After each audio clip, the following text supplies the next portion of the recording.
Hey guys, Dan Greer coming at you from Badwater, which is in the middle of Death Valley, and this is the lowest point in North America. We are 282 feet below sea level. I'm going to turn behind me here.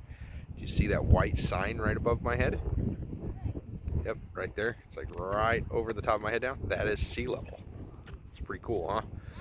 Well, this is a vast saltwater basin is what it is. There's a little bit of water back here, like over there a little bit, and it's just a little bit of water. But here underneath the soil, there's a whole bunch of stuff going on in this ecosystem. There's snails that live under here, and we've seen some birds that eat those snails, and the snails feed on the algae that's in the salt. And this is one of the saltiest valleys in the world, and it used to be covered by water, which we can totally buy and totally understand because it makes sense that this was a sea, just like the Great Salt Lake was at one point, and then it's just evaporated because of all the heat.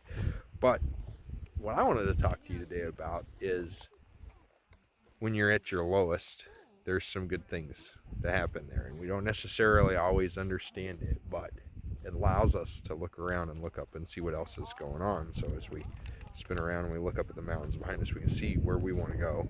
If we spin around this other side and look up at the mountains back there, they're ways off, but we can see up, we can see where we want to go, and we can also see what we need to change and how to change that. And what I want everybody to do today is to know that when you're at your lowest, you're not really at your lowest. It's a good thing, and it helps us learn, and we're going to grow from it. And so whenever you think you've reached the lowest point, start looking up.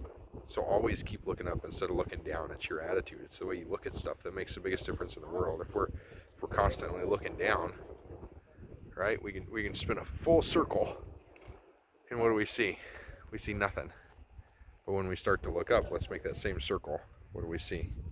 We see mountains, we see life, we see sea level, we see other mountains, we see everything else that's around us. The point is that you've got to know to look up instead of keep looking down whenever you hit those low points. Whenever you're hitting something that doesn't seem right, always remember to look up. Look up and see where you're going, see where you can go instead of looking down and seeing nothing. All right, guys, I hope you have a great day. We'll talk to you later.